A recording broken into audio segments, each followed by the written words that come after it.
ଆପଣ ଆଜି water park କଥା କହୁଛନ୍ତି, ଠିକ୍ ଅଛି। ତାକୁ ପୁନରୁଦ୍ଧାର କରାଯାଇଛି।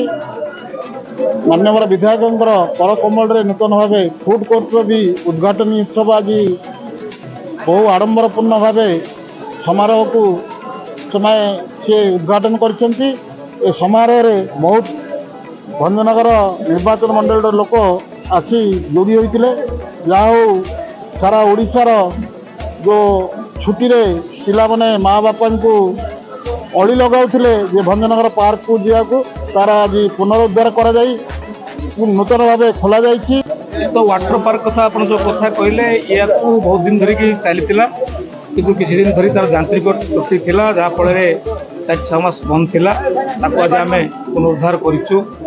ଏ ପରିପ୍ରେକ୍ଷୀରେ ଏ ପରିସର ଭିତରେ ଗୋଟେ ଫୁଡ୍ କୋର୍ଟ ବ୍ୟବସ୍ଥା ବି କରାଯାଇଛି। ଯେତେ ପର୍ଯ୍ୟଟନ ଆସିବେ ସେଠି ଯେମିତି ଶାନ୍ତି ଶୃଙ୍ଖଳାରେ ଜଳଖିଆଠୁ ଆରମ୍ଭ କରିକିରି ଚା ପାଣି କୋଲ୍ଡ ଡ୍ରିଙ୍କର ବ୍ୟବସ୍ଥା, ଆଇସ୍କ୍ରିମର ବ୍ୟବସ୍ଥା କରାଯାଇଛି। ଯେହେତୁ ଇଏ ଗୋଟେ ଐତିହ୍ୟ ଜାଗା, ବହୁତ ଦୂର ଦୂରାନ୍ତରୁ ଏ ଜାଗାକୁ ଲୋକ ଆସନ୍ତି ପର୍ଯ୍ୟଟନ ବୁଲିବା ପାଇଁ। ତେଣୁ ଏ ପରିପ୍ରେକ୍ଷୀରେ ଆଜି ମାନ୍ୟବର ଉପଜିଲ୍ଲାପାଳ, ମାନ୍ୟବର NSର ନଗରପାଳ, ମାନ୍ୟବର ଭଞ୍ଜନଗର ବ୍ଲକର ଚେୟାରପର୍ସନ, ବହୁ ସରପଞ୍ଚ ସଭ୍ୟ ଏବଂ ଅଞ୍ଚଳର ବହୁ ବୁଦ୍ଧିଜୀବୀଙ୍କ ଉଦ୍ୟମରେ ଆଜି ତାକୁ ଶୁଭାରମ୍ଭ କରାଯାଇଛି।